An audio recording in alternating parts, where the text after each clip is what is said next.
warahmatullahi wabarakatuh. Baik, ini Ibu bantu dengan video jika yang kemarin di kelas media pembelajaran yang menggunakan PowerPoint ya, atau di PDF-kan untuk sekarang. Nah, ini udah kalian atau udah kita pelajari di kelas masing-masing. Nah, ini bantu Ibu videokan biar bisa menambah belajar di rumah, yaitu tentang metode ilmiah ya.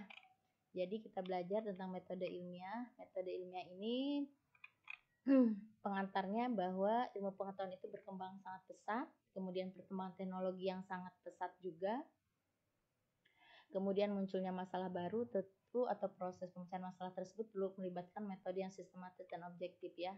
Kemudian pengertian metode ilmiah adalah proses berpikir di sini untuk memecahkan masalah dengan sistematika tertentu sehingga terbentuknya sikap yang ilmiah. Kemudian tentunya dengan cara untuk mendapatkan pengetahuan yang ilmiah dengan metode-metode dan langkah-langkah yang sistematis, objektif, rasional ya, seperti itu. Kemudian tujuan metode ilmiah untuk mendapatkan pengetahuan ilmiah yang rasional, yang teruji tentunya, sehingga merupakan pengetahuan yang dapat diandalkan. Kemudian juga merupakan suatu pengejaran terhadap kebenaran yang diatur oleh pertimbangan-pertimbangan logis untuk mencari ilmu pengetahuan yang dimulai dari penentuan masalah, pengumpulan data yang relevan, analisis data, dan interpretasi temuan, kemudian diakhiri dengan penarikan kesimpulan. Adapun perkembangan metode ilmiah diawali dengan berdasarkan prasangka ya, seperti itu, kemudian berdasarkan intuisi, jadi pendapat dari pengetahuan terdahulu seolah-olah muncul dengan sendirinya, kemudian trial and error, jadi coba-coba atau metode untung-untungan, kemudian selanjutnya adalah pendapat yang dianut terutama dari pakar atau penguasa ya, padahal belum tentu benar. Sikap ilmiah yang harus dibangun ya, atau di sini dimiliki oleh karakter ya oleh peneliti, pertama rasa ingin tahu yang tinggi, jujur, tekun, tidak mudah putus asa, sabar, bertanggung jawab, kooperatif ya, terbuka, mempunyai motivasi yang kuat, dapat membedakan fakta dan opini, kemudian daya nalar tinggi, memiliki daya ingatan yang kuat dan logis. Adapun langkah-langkah metode ilmiah, nanti pertamanya dimulai dengan observasi. Observasi ini dilakukan untuk mengumpulkan segala informasi ya yang berhubungan dengan topik yang sudah ditentukan melalui pengalaman, kemudian berbagai sumber ilmu pengetahuan, mungkin bisa berkonsultasi dengan ahli yang sesuai. Nah, ini bisa juga dengan menggunakan referensi, misal buku, jurnal, majalah, koran, internet gitu ya, dan lain-lain, atau mungkin interview ya, kemudian juga mengumpulkan informasi dari ahli, misal instruktur, peneliti, insinyur, dan lain-lain, atau melakukan eksplorasi lain ya yang berhubungan dengan apa yang akan diteliti. Nah, kemudian identifikasi masalah, diidentifikasi dulu permasalahannya gitu ya. Nah, permasalahan-permasalahan ini diidentifikasi, kemudian nanti dibatasi masalahnya, pilih permasalahan yang penting dan menarik, kemudian pilih permasalahan yang dapat diselesaikan melalui eksperimen. Kemudian rumusan masalah nanti tulis ya dalam bentuk pertanyaan. Contoh di sini, apakah sinar matahari mempengaruhi pertumbuhan jagung ya.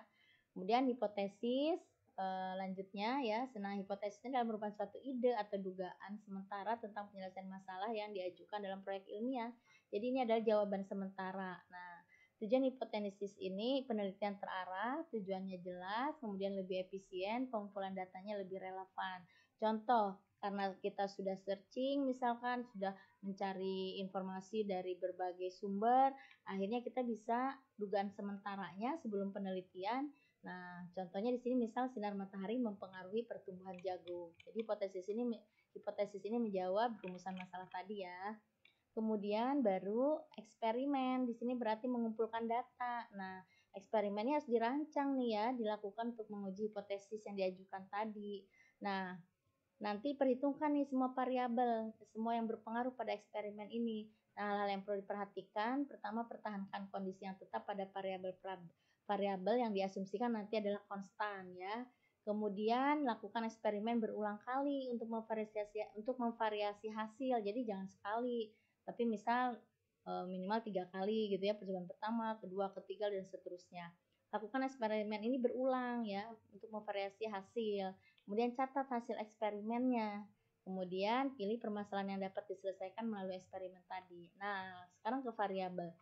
Variabel itu nanti ada beberapa jenis. Kalau untuk SMA sesuai ukurannya ya. Kalau kita udah kuliah nanti lebih banyak lagi variabel yang akan kita bahas.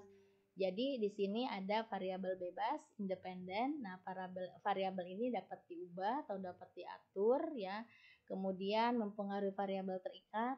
Nah, contoh pada rumusan masalah di atas berarti yang menjadi variabel bebas itu sinar matahari.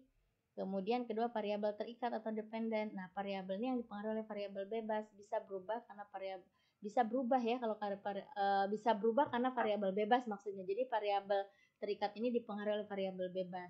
Contoh pada rumusan masalah di atas yang menjadi variabel terikat adalah sinar matahari. Kemudian variabel kontrol. Nah, variabel yang dipertahankan tetap atau tidak berubah selama penelitian. Jadi misal tadi kita memperlakukan pemberian jumlah air, jumlah pupuk, bibit jagung yang tidak berubah, jadi harus sama dari setiap pengolahan penelitian. Nah, ini berarti variabel kontrol. Kemudian setelah kita eksperimen ya, setelah kita penelitian di lapangan, nanti dapatlah kita hasil ya. Jadi ditulis gitu ya, setiap pengamatannya setiap harinya atau setiap minggunya ditulis, kemudian baru kita analisis datanya. Nah, data yang diperoleh nanti dihasilkan dari hasil eksperimen ini, dianalisis data, dilakukan bisa dengan statistik ya. Jadi biasanya dua cara, statistik dulu. Nah, ini berarti untuk membuktikan hasil dari hubungan kedua variabel tadi yang dari hipotesis gitu ya, apakah ada pengaruh atau tidak. Nah, ini berarti kuantitatif. Nah, boleh juga nanti di triangulasi. Nah, pengujian terhadap validasi data ini nanti kualitatif. Jadi dibahas setelah data dianalisis, maka dibahas dan dikaitkan dengan teori-teori yang relevan. Kemudian kesimpulannya, misal di sini adalah kita tarik kesimpulan, berarti merupakan pernyataan yang menyatakan hubungan antara hasil eksperimen dan hipotesis. Kesimpulan dapat diakhiri dengan memberikan pemikiran untuk penelitian lebih lanjut. Nah, bila hasil eksperimen tidak sesuai dengan hipotesis, jangan ubah hipotesis, jangan abaikan hasil penelitian. Jadi berilah alasan yang masuk akal, mengapa tidak sesuai. Berilah cara-cara yang mungkin dilakukan selanjutnya. Kemudian menyusun ulang penelitiannya. Nah, setelah itu baru laporan penelitian dilaporkan. Bisa juga setelah kita membuat laporan penelitian dari judul, bab 1, bab 2, bab 3, bab 4 ya, bab 5 ini ya. Terus seperti tertera di sini. Bab 1 adalah latar belakang, identifikasi masalah, rumusan masalah dan manfaat. Kemudian bab 2-nya tinjauan pustaka nanti ya, gitu seperti itu. Kemudian nanti dari tinjauan pustaka ada hipotesis, kemudian metodologinya ya, nanti ada bab 3 metodologi. Ini nanti menyangkut misal waktu dan tempat dilaksanakannya, siapa respondennya gitu ya, yang ditelitinya apa kalau sains seperti itu dan lain-lain. Nah, nanti bisa publikasi melalui jurnal. Kalau melalui jurnal penulisannya biasanya abstrak dulu, kemudian pendahuluan. Selain abstrak itu ya di atasnya pasti judul ya. Abstrak, kemudian pendahuluan, nanti teori atau tinjauan pustaka, kemudian metodenya, hasil dan pembahasan, nanti ada diskusi, ada referensi ya. Begitu ya. Jadi ini hanya untuk menambah, memperkuat untuk belajar di rumah ya, selain kita sudah belajar di kelas ya, di sekolah. Terima kasih. Assalamualaikum warahmatullahi wabarakatuh.